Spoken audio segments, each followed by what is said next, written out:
So hello everyone, मैं हूं doctor Alpa Mittal Jasani और आज हम बात करने वाले हैं skin care of newborn.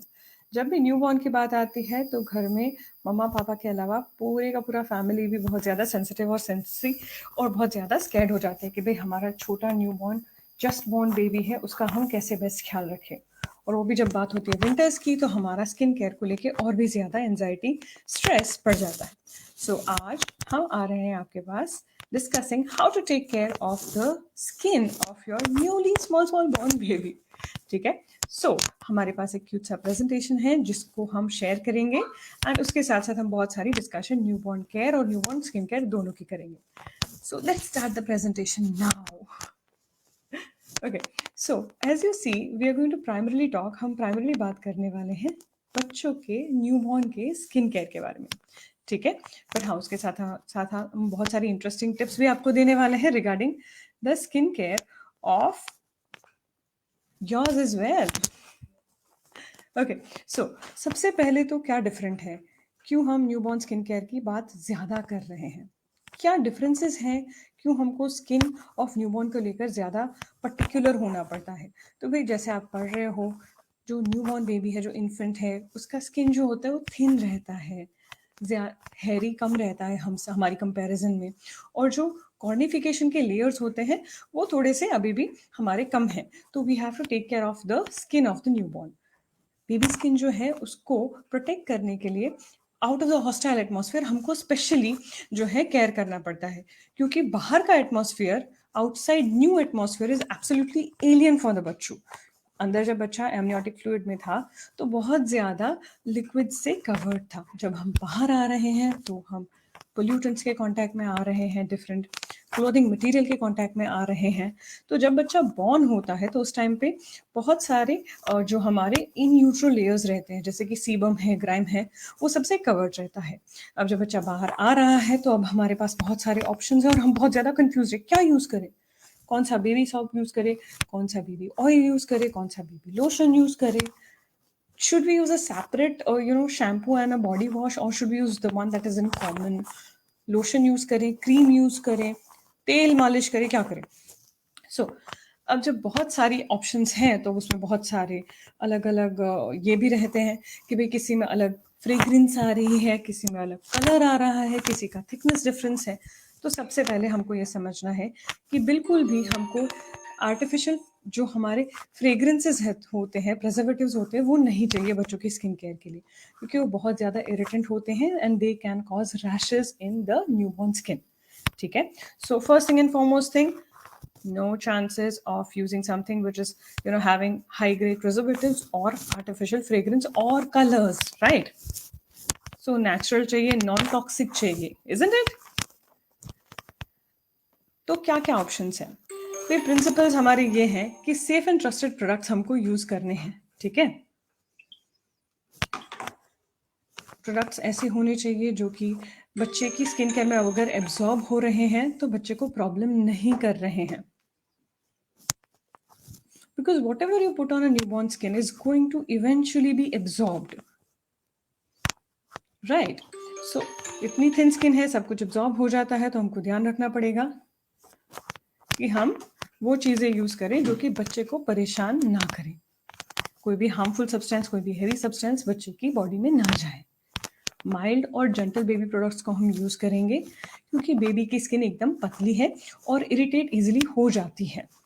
Naturally अगर आप कुछ नहीं भी यूज़ करोगे तो भी बहुत सारे रैशेस आने के चांसेस रहते हैं। ठीक है, so harmless, non toxic, natural products हमारा यूज़ करना हमेशा बेटर रहता है। अब स्पेशल डूज एंड डोंट्स, भाई हाँ डेफिनेटली जैसे बेबी थोड़ा हमारा बड़ा हो जाता है तो हम उसको अच्छे से बेबी मसाज देना चाहते हैं।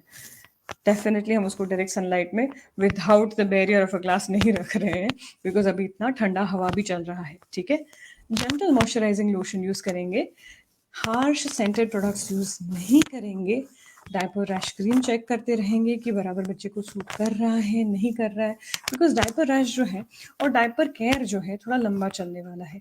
तो हमको चाहिए कि हम जितना जल्दी हो सके एक अच्छा सा डायपर रैश क्रीम बच्चे के लिए सेट कर दें, ताकि बच्चा हर एक सीजन में उसके साथ कंफर्टेबल हो जाए। उसके अलावा since atopy, eczema, dry skin issues बहुत ज़्यादा है बच्चों में अभी के जो ये वाले हमारे न्यूबॉर्न्स हैं उनमें, बिकॉज ऑब्वियसली ड्राई वेदर तो है ही, साथ में पोल्यूशन का बहुत ज़्यादा बड़ा कंट्रीब्यूशन है। तो we want to take care कि भाई ऐसे कोई छोटी मोटी चीज़ें आ रही हैं तो हम उसका तुरंत इलाज करें। उसके अलावा हम ध्यान रखते हैं कि जब भी हम बच्चों को बात देना चाहते हैं, वो भी इस सीज़न में बात देना चाहते हैं, तो एक्सेस ओवरबोर्ड नहीं जाना है कि भाई बहुत ज़्यादा बुलबुले वाला हमने पानी कर दिया और इतना ज़्यादा हमने बाद में 15, 20, 25, 30 मिनट रख दिया बच्चे को, उससे ड्राइनेस बहुत ज़्यादा बढ़ जाती है। It creates a lot of dryness in babies, so we are not suppose to do that. Please do not go overboard when it comes to the newborn bath. ठीक है, it has to be limited, it has to be comfortable, and it has to be good. Okay, so that's how we will be proceeding with the newborn bath care. हमेशा ensure करना है कि as early as possible जैसे ही हमारा newborn bath ले लेता है हम फटाफट लोशन लगा दें ताकि मॉइस्चर लॉक हो जाए। Okay, so that is what we will talk about now. अब बात करते हैं बाथिंग रूटीन। जैसे मैंने आपको बताया कि बाथिंग को लेके हम बहुत ज़्यादा पर्टिकुलर हैं। वैसे सबसे पहली चीज़, पहला बाथ कब देना है वो समझ लेते हैं। हमेशा इंश्योर करना है कि जब तक हमारा अम्बिलिकल कॉर्ड पूरा ड्राई होके फॉल नहीं हो जाता है तब तक बाथिंग के लिए कोई जल्दी नहीं करना है। क्यों नहीं करना है? Because there are chances of infection. Obviously हमारा अम्बिलिकल कॉर्ड न्यूबॉर्न बेबी का ड्राई हो रहा है, तब तक में अगर वहाँ पे कोई इन्फेक्शन लग जाता है तो उसको ड्राई होने में और ज़्यादा टाइम लगेगा, वहाँ पे पस बैठ सकता है। Then again we have to start with umbilical cord care all together. So no bathing prior to the cord fall. बच्चों में cord naturally any time from the 5th day to 21st day गिर सकता है। Mostly majority बच्चों का 14th day तक गिर ही जाता है। ठीक है, अगर उससे ज़्यादा लंबा चल रहा है तो अपने डॉक्टर से को ज़रूर कंसल्ट करना है। ठीक है, सो सबसे पहले क्या करेंगे, अब बाथिंग के लिए हमको सेफ टब्स चाहिए, बराबर से अच्छे वाले टब्स चाहिए, या तो फिर हम ऐसी जगह सिलेक्ट कर रहे हैं जहाँ पे बच्चों थोड़ा सा हमारे लिए ऐसे सिंक में अगर हम बात दे रहे हैं तो हमारे लिए ईजी टू रीच है, एकदम मैन्युपुलेटेड है ताकि हम हेड को बराबर से बच्चे के सपोर्ट कर पाए। ठीक है, बिकॉज ऑब्वियसली हमको चाहिए नहीं कि उसकी नाक और मुंह में पानी जाए, राइट। सो सबसे पहले बच्चे के बैक को और हेड को अच्छे से सपोर्ट करके हम बाथिंग जो है अपना, या तो आप टब ले लो या तो बाथिंग बेबी बाथिंग के लिए स्पेशली वो जो आते हैं छोटे छोटे यूनिट्स उसको बाय कर लो, या तो फिर अगर आप सिंक में बात दे रहे हो तो अकॉर्डिंगली आप देखो कि बच्चा पहले सपोर्टेड है। डन। सेकेंडली, बच्चे को पानी में डालने से पहले पानी का टेम्परेचर पहले चेक कर लो। अगर आप पानी भरे हुए सिंक में बच्चों को ले रहे हो तो, या पानी भरे हुए टब में बच्चों को ले रहे हो तो, ठीक है। So what we will do is, सबसे पहले टेम्परेचर चेक करेंगे। टेम्परेचर वार्म होना चाहिए, हॉट नहीं होना चाहिए और कोल्ड भी नहीं होना चाहिए। ठीक है, तो ये हम ध्यान रखेंगे। बहुत ही लाइट बेबी बॉडी वॉश हम यूज़ करेंगे पूरे बॉडी में अप्लाई करने के लिए। शैम्पू करेंगे पहले बच्चों को जो है उसके बेबी हेयर्स को पहले हम बराबर से वेट करेंगे और बराबर से जेंटली रब करेंगे। अगर बच्चों को हेड में क्रैडल कैप है तो फिर हम जो क्रैडल कैप के स्पेशल शैम्पूज आते हैं वो लगा के थोड़ी देर रहने देते हैं and then we massage with the comb also. ठीक है, these are special baths. Now जब हम अच्छे हल्के हल्के हाथों से बच्चे को मसाज कर रहे हैं और बराबर से हमने बच्चे को पकड़ के रखा है, उसके बाद हम जेंटली वाटर से पूरा वॉश करेंगे बच्चे को and then we will transfer the बच्चू into a soft towel and then the next process is immediate moisturizer. As I said, हम बच्चे को जल्दी से जल्दी मॉइस्चराइजर लगाना चाहते हैं। एक बार हमने बच्चे को टॉवल से वाइप कर लिया, फिर हमको बिल्कुल भी टाइम वेस्ट नहीं करना है। ठीक है, so as we all know bathing needs थोड़ा सा जैसे बच्चा बड़ा होगा वैसे चेंज होती जाएंगी। ठीक है, सो अच्छे से आपने बच्चों को बाथ करा दिया, उसके बाद हम अच्छे से मॉइस्चराइजर लगाएंगे, राइट।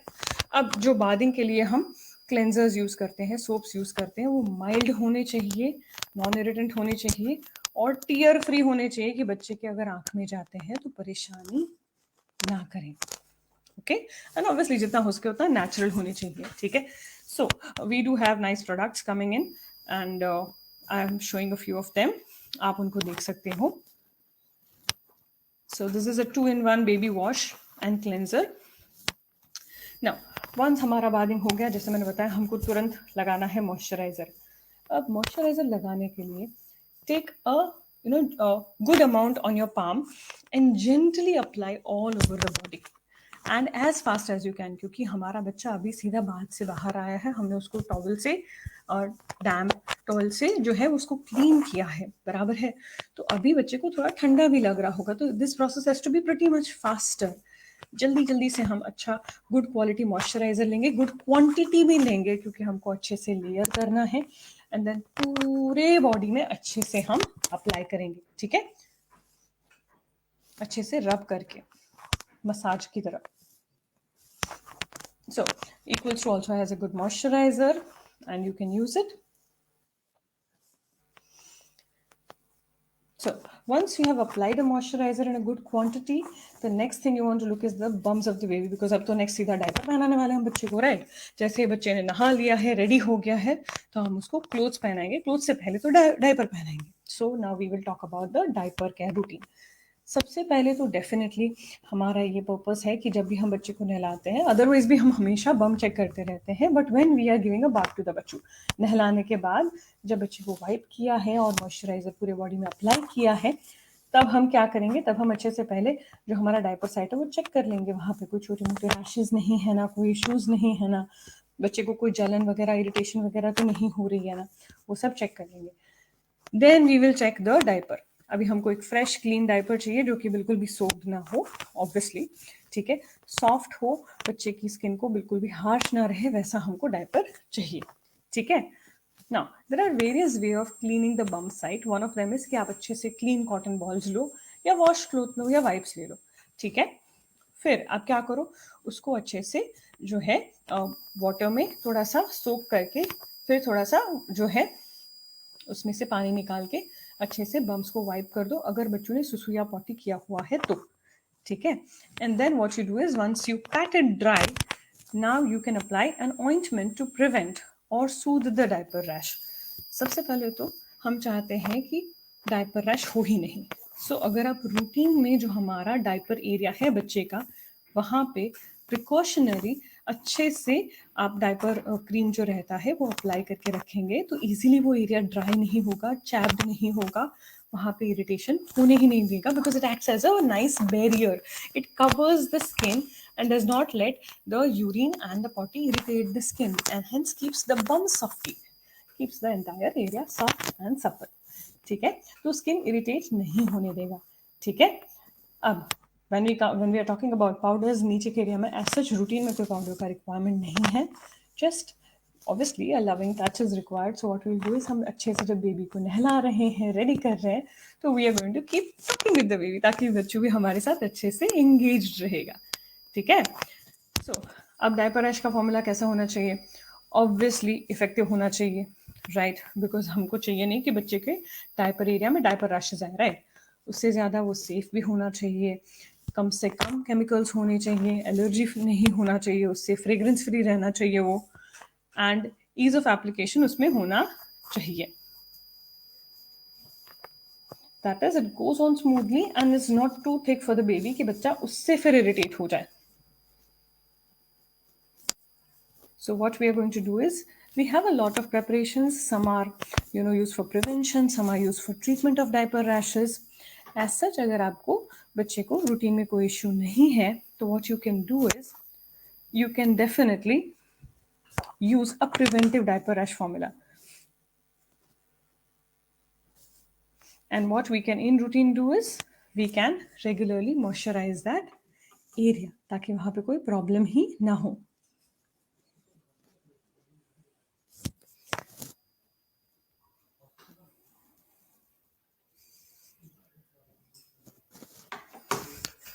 सो अब जब हम डायपर रैश फॉर्मूला अप्लाई कर रहे हैं हमारे बच्चे के बॉडी पे, तो हमको पूरे का पूरा एरिया, जैसे हम देख रहे हैं कि इस पर्टिकुलर मेरी स्लाइड में हम डायपर का पूरा एरिया देख रहे हैं, दोनों बम का साइड्स कवर्ड है, नीचे का सुसु और पॉटी वाला एरिया कवर्ड है, राइट, डायपर से। तो वो सारा एरिया जो है हम अच्छे से अप्लाई करेंगे ताकि बच्चा हमारा कंफर्टेबल रहे, right. So we do have Equals to diaper rash cream also, and it is a very nice cream. You can definitely try it for your baby. अगर रैशेस ज़्यादा है, बहुत ज़्यादा डीप है, बहुत ज़्यादा इरिटेंट है, या वहाँ से स्किन निकल रही है, या वहाँ पे आपको वाइटिश या येलोइश लेयर दिख रहा है, तो you need to definitely consult your doctor. और अगर उसकी वजह से बच्चे को ऑब्वियसली पेन हो रहा है, तो बच्चा इरिटेटेड भी रहेगा, रोएगा भी बहुत ज़्यादा। सो इंश्योर कीजिए कि अगर ये इतने सीवियर रैशेस हैं तो ऑब्वियसली डायपर रैश क्रीम तो आपको अप्लाई करना ही करना है, बट आपके डॉक्टर को भी ज़रूर कंसल्ट करना है, क्योंकि कई बार वो स्किन इतनी डैमेज हो जाती है that we have to first repair the skin and then use other than that a maintenance cream, ठीक है। सो इंश्योर करना है कि पहली चीज़ तो ऐसी गंदे वाले डायपर रैशेज हमारे बच्चे को हो ही ना, ताकि वो परेशान ना हो, उसको प्रॉब्लम ना हो, और अगर बाय चांस हो गए हैं तो हम उसको जल्दी से जल्दी ठीक करें, okay. In any which ways, always remember a diaper rash cream is required. Okay, so now once our diaper rash is done, let us move on to the winter. Okay, so winter is coming, so special skincare is definitely required. I usually tell parents कि जब अगर आप routine में first and foremost कई parents को ऐसा लगता है कि हमको हर एक सीजन में मॉइस्चराइजर लगाना है, क्या मैडम यस हर एक सीजन के में मॉइस्चराइजर ज़रूर लगाना है, बिकॉज हमारा वेदर जो है बहुत ड्राइंग है, so we do need a moisturiser on a routine basis. अगर आपको ऐसा लगता है कि आपकी स्किन ज़्यादा चिपचिपी हो रही है तो आप बाकी के सीजन्स में लोशन यूज़ करके देखिए and try a cream based formula in winter, right, so that your skin can be covered well, so that your skin can be pampered well. So जब हम विंटर की बात कर रहे हैं तो हमको डेफिनेटली अच्छे से स्किन केयर करना है और अच्छा मॉइस्चराइजर यूज़ करना है। सबसे पहली चीज़ तो ये है कि पहले तो हम जितना स्किन को कवर करके रखेंगे उतना ज़्यादा बच्चा कंफर्टेबल रहेगा, right. So warm and comfortable clothing is a must. क्यों? क्योंकि क्लोथ्स जो है ना, clothes they act as a barrier, they act as a primary barrier, right. So जितना हम अच्छा ऐसा क्लोथिंग देंगे बच्चे को, फुल स्लीव्स हो गया, फुल पैंट्स हो गया, ग्लव्स हो गया, कैप्स हो गए, सॉक्स हो गए, उतना ज़्यादा बच्चा हमारा जो है स्किन से वाटर लॉस, हाइड्रेशन लॉस कम करेगा। Amongst the clothing, it is necessary to understand कि कुछ भी ऐसा नहीं यूज़ करना है जो कि इरिटेंट हो, जिसमें से रेशे रेशे निकलते हैं, फिर बच्चे को यहाँ सब जगह पे टच करके सब जगह पे रेडनेस हो जाती है। So baby friendly material, warm और कंफर्टेबल क्लोथिंग का यूज़ करना है। कई बार पेरेंट्स कंफ्यूज होते हैं कि मैडम कितना पहनाएं हम, जैसे अगर हमको what I usually tell parents is that कि इट इज़ +1 क्लोथिंग, मतलब अगर जैसे आप अभी बाहर निकलना चाहते हो और आपको लग रहा है कि मुझे एक फुल स्लीव शर्ट या फुल स्लीव जो है कुर्ती ज़रूर पहननी चाहिए, तो बच्चे को उसके एडिशन में एक और चीज़ आप ज़रूर पहनाओ। अगर आपको लग रहा है कि नहीं बहुत ठंडा है और मुझे एक स्वेटर पहन के जाना चाहिए, तो the kid requires 2 sweaters, okay, या फिर आप एक स्वेटर और एक स्वैडल कर दीजिए थोड़े मोटे कपड़े का, ठीक है। So it is U+1 minimum. अगर फिर भी आपको लग रहा है तो आप एक एडिशनल पतले कपड़े में और रैप कर सकते हो बच्चे को। So it is V+1। +1 का क्लोथिंग का रूल हमेशा याद रखिए, तो आप कभी भी बच्चे को अंडर क्लोथ या अंडर कवर नहीं करेंगे एंड बच्चा कभी भी इजीली ठंडा नहीं होगा। This clothings have to be light so that the skin has a breathable space and the बच्चों also has a breathable space, because बच्चे बहुत जल्दी बड़े हो जाते हैं, उनके कपड़े टाइट नहीं होने चाहिए। यहाँ पे जो हम कई बार ड्रॉ स्ट्रिंग्स टाई करते हैं उनको अच्छे से ध्यान रखना है, they should not be such that can cause a choking hazard. So particularly जैसे आप फर्स्ट फोटो में देख रहे हैं कि वो जो ड्रॉ स्ट्रिंग्स है वो खुली पड़ी हैं, राइट, बिकॉज इंश्योर करो कि ऐसा कुछ गले के आसपास ना हो जिससे चोकिंग हो जाए बच्चे को, बहुत ज़्यादा टाइट थ्रेड ना हो उसका, बहुत ज़्यादा टाइट स्कार्फ ना हो बच्चे का, ताकि बच्चे को चोकिंग प्रॉब्लम ना हो, इरिटेशन ना हो, ब्रीदिंग प्रॉब्लम ना हो, ठीक है। सो ensure that. Secondly, when it comes to bath, obviously lukewarm baths, and the timing is very important. Winter में आप जो है बच्चे को थोड़ा सा नियर द आफ्टरनून अगर आप बात देना चाहेंगे तो थोड़ा आपको बेटर रहेगा, बच्चे को भी बेटर रहेगा, ठीक है। Early morning when it is very very cold बात देना कंपलसरी नहीं है, ठीक है। Oil massage can be moisturising, warm and smoothing. So yes, आप इस विंटर में अच्छे से ऑयल मसाज कर सकते हैं and you can use really nice comfortable oils that suit your baby's skin. That is, you can use anything like a nice coconut oil or a nice fragrance free oil. A lot of company products are also available, medicated oils are also available, वो भी आप अच्छे से use कर सकते हैं अपने बच्चे के लिए। इंश्योर करना है कि जो ऑयल्स है वो ज़्यादा थिक ना हो, बच्चे को इरिटेट ना करें, एंड ये भी इंश्योर करना है कि हो सके तो जो आप ऑयल यूज़ करें वो अच्छे से स्प्रेडेबल हो, क्योंकि कई बार ना ऑयल्स बहुत थिक आते हैं, वो स्प्रेड ही नहीं होते, दे आर नॉट स्प्रेडेबल ओनली। सो अगर ऐसा कुछ हो रहा है तो बच्चा परेशान होगा और आप भी परेशान होंगे मसाज करते टाइम पे। सो ensure that it does not happen, okay. Now, after the entire story, obviously we have understood that A good moisturizing lotion is your baby's best friend in this winter, and a good moisturizing cream would be even better friend because winter है तो lotion का कई बार effect थोड़ा जल्दी खत्म हो जाता है. ठीक है. So we have got nice creams as well, and I would definitely suggest कि अगर आप बहुत ज़्यादा frequent application नहीं कर पा रहे हो तो you move to a thicker formulation which is a cream like formulation. Okay. So as you know and as you can see, the winning formula for a hydrated baby skin is moisturiser, bathing routine and massage for baby skin. ठीक है, जिसके लिए बहुत सारी cute सी हमारे पास जो है रेंज अवेलेबल है, and you can definitely check it on the slide. So we have come up with equals to with a cute little thing. आपका किट जो है you can definitely have it from our side, and you can come and have a nice tiny little kit gift from us at Alpas Children's Hospital if you are interested. So most welcome. So now, since our presentation is over, we are going to talk about some basic things about the newborn care. भाई, अब हमारा skin का care तो बात हो गया, और क्या क्या चीज़ें हैं जो हमको हमारे प्यारे से छोटे छोटे से न्यूबॉर्न में ध्यान रखनी है. फर्स्ट एंड फॉरमोस्ट, जैसे मैंने बोला कि हम बच्चे को तभी नहलाएंगे जब हमारा अम्बिलिकल कॉर्ड फॉल हो जाएगा, उसके बाद. सेकेंडली, अम्बिलिकल कॉर्ड का केयर करेंगे, वहाँ पे कुछ भी अप्लाई नहीं करना है. बहुत सारे लोगों की बहुत सारी बिलीव्स होती हैं कि भाई हमको तेल लगाना है या हमको वहाँ पे कुछ तो some people apply I don't know honey and gobar and what not, उसमें से कुछ भी अप्लाई नहीं करना चाहिए. उसको नेचुरली ड्राई होके गिरने देना चाहिए. एक बार कॉर्ड ड्राई हो जाए फिर भी उसको खींचना नहीं है. अगर वो बाई चांस खिंच जाता है तो वहाँ पे ब्लीडिंग होने का चांस रहता है. ठीक है, सो ऐसा कुछ हो रहा है तो just take a clean medicated cotton, surgical cotton, and just press it there and meet your doctor. तो वो आपका कॉर्ड केयर जो है वो कंप्लीट कर देता है. सेकेंडली, आई केयर. आईज में कुछ भी अप्लाई नहीं करना है. आईज के अंदर काजल अप्लाई नहीं करना है, क्योंकि हमारे यहाँ पे आईज के यहाँ पे नेजोलेक्राइमल डक्ट का जो है लेक्राइमल पोर्शन रहता है. कई बार बच्चों का फिर वो उससे ब्लॉक हो जाता है, and then they have a very congested eye, red eye होने का चांस रहता है. सो इंश्योर कीजिए कि बच्चों की आंखों के अंदर आप कुछ ना डालें. आपको जितना काजल वगैरह लगाना है यहाँ पे सब जगह पे बाकी एरियाज में लगाइए, तो प्रॉब्लम ना हो बच्चे को. ठीक है, so this is about the eye care, this is about the umbilical cord care. Third thing is exclusive breast feeding. Newborn है, छोटा बेबी है, mother's milk is the best milk, तो हम डेफिनेटली बच्चे को एक्सक्लूसिव ब्रेस्ट फीड करना चाहेंगे every 2 hours on clock, अगर बोल सकते हैं तो. एंड देन एज रिक्वायर्ड, जब बेबी न्यूबॉर्न होता है तो हम जल्दी से जल्दी उसको और ज़्यादा से ज़्यादा बराबर टाइम से फीड देना चाहते हैं, ताकि उसका शुगर ड्रॉप ना हो, उसका ग्लूकोज ड्रॉप ना हो. ठीक है, once the baby gradually grows, mother also knows and the baby also understands how much the baby is hungry and how much is the mother comfortable feeding at what times. ठीक है, time feeding का exact requirement नहीं होता है, but हाँ हम ensure इतना ज़रूर करते हैं कि वो एक मदर और बेबी का साइकिल प्रॉपरली सेट हो जाए, ताकि मदर बेबी दोनों ही अच्छे से कंफर्टेबल हो जाए फीडिंग को लेके. उसके अलावा हम ध्यान रखते हैं fourth thing, urine and stool. Newborn baby में हम पर्टिकुलरली चाहते हैं कि हम पेरेंट्स को बोलें कि आप ऑब्जर्व करो कि बच्चा यूरिन कितनी बार पास कर रहा है, स्टूल कितनी बार पास कर रहा है.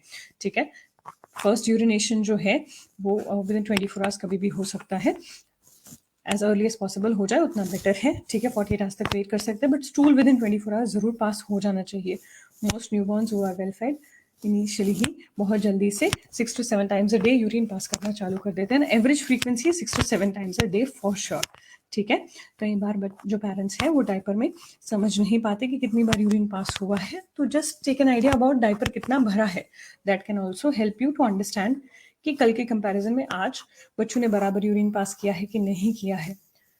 जब हम बात करते हैं स्टूल की, तो एक बराबर से अडेप्टेड बेबी जो है, जो कि सिर्फ मदर्स मिल्क पे है, उसका दिन में 10 बार पॉटी करना भी नॉर्मल है और 10 दिन में एक बार भी पॉटी करना नॉर्मल है. Both these things are absolutely normal. You just keep a track of your baby's habits कि उसको कितना डिफरेंस हो रहा है. हर रोज़ बराबर से पॉटी कर रहा है या फिर हर दूसरे दिन कर रहा है, हर तीसरे दिन कर रहा है. अगर उसको परेशानी हो रही है, you can definitely consult your paediatrician and we can definitely help you in adjusting the frequency to a certain extent. ठीक है, mother's feeding is very very important. मम्मा क्या खा रही है वो बहुत इंपॉर्टेंट है. बट हाँ, वो जो बहुत सारे मिथ्स हैं कि भाई मम्मी ने आज ये खा लिया तो बच्चे को पेन होगा, वो खा लिया तो बच्चे को, ऐसा जनरली कुछ नहीं है in terms of when it comes to medical terminology and or allopathic this thing recommendations. We highly recommend mother to just take additional liquids. ठीक है। Stay hydrated, stay very well hydrated, ensure कीजिए कि आपके salt और sugar जो है वो properly balanced हो, तो आपको मिल्क आउटपुट बहुत अच्छा आएगा। और जैसे बेबी सक करेगा वैसे मिल्क आउटपुट अच्छा आने लगेगा, don't worry about it. Okay, so these are the basic feeding care, urine stool care, skin care, cord care, eye care about the newborn. उसके अलावा when it comes to ear and nose care, तो कई लोगों को बहुत सारी ऐसी मान्यताएं रहती है कि भाई कान में तेल डालना है, नाक में तेल डालना है, नाक को मसाज करके साफ करना है, कान को अंदर से पता नहीं क्या क्या डाल के साफ करना है। ऐसा कुछ नहीं करना है। एक तो प्लीज कान में और नाक में तेल वेल कुछ मत डालिए, it really is can cause a lot of harm to the baby, so please do not do that at all. Okay, what is necessary is to understand is that सिर्फ ear का बाहर का जो portion रहता है उसको आप अच्छे से क्लीन कीजिए। इंश्योर कीजिए कि नहाते टाइम पे पानी बिल्कुल भी कान में ना जाए। When it comes to nose care, तो saline nasal drops आपको ज़रूर आपके डॉक्टर ने लिख के दिए ही होंगे। Apply good amount of saline nasal drops and clean the nose with either a clean, clear handkerchief or with a nose mucus cleaner. Bulb के शेप में नोज म्यूकस क्लीनर आता है, ठीक है, वो आप यूज़ कर सकते हो नोज क्लीन करने के लिए अगर बच्चे को बहुत ज़्यादा नेजल कंजेशन रह रहा है तो। क्योंकि न्यूबॉर्न सिंस जब हम बच्चों को फीड करके रखते हैं तो कई बार वो दूध निकालते हैं, curdled milk comes out of the baby's mouth and nose, तो नोज में थोड़ा इरिटेशन रहने का चांस रहता है। So this can be used to clear the nose of the baby, and that can make the breathing very very comfortable for the bachu. So parents, please use a nice saline nasal drop and a nice bulb mucus cleaner to clean the nose of the bachu. ठीक है, for all the female babies there, please उनको massage कर करके milk मत निकालिए अगर आ रहा है तो, that is not the right thing to do. Just keep the बच्चों clean, clear, light and comfortable. Swaddle हो सके तो ज़रूर कीजिए and additional covering जो हो सके वो ज़रूर दीजिए.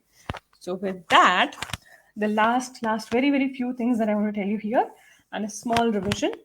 ध्यान रखिए बच्चे की स्किन केयर बहुत ज़्यादा नेसेसरी है। न्यूबॉर्न बच्चा है, जस्ट बॉर्न बेबी है, तो हमको इंश्योर करना है कि उसकी स्किन सिंस एक टोटली वाटर एटमॉस्फेयर से एयर एटमॉस्फेयर में आ रही है, अंदर बच्चों एकदम पानी से कवर्ड था, तो थोड़ी बहुत स्किन को लेके इशू स्टार्टिंग में आ सकते हैं। Gradually, as the bachu settles, as the skincare regimen settle, it is going to be fine.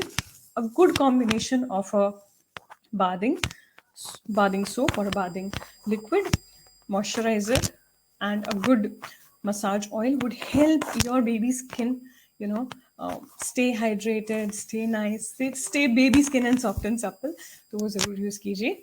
और रेगुलर रूटीन केयर में कई बार ऐसा होता है कि हमको लगता है कि यार ये तो बहुत ही स्टूपिड क्वेश्चन है, ये पूछूं क्या, बट ऐसा कुछ लग रहा है आपको जो आप श्योर नहीं हो, तो please please please please ask your paediatrician, your doctor, they can definitely help you. कई बार बहुत सिली डाउट होता है कि भाई नाक कैसे क्लीन करना है, टंग कैसे क्लीन करनी है, गम्स कैसे क्लीन करने, तो ऐसा कुछ भी आपको डाउट है तो डोंट वरी, एक्सपेरिमेंट ना करें, ask us, we are always there to help you.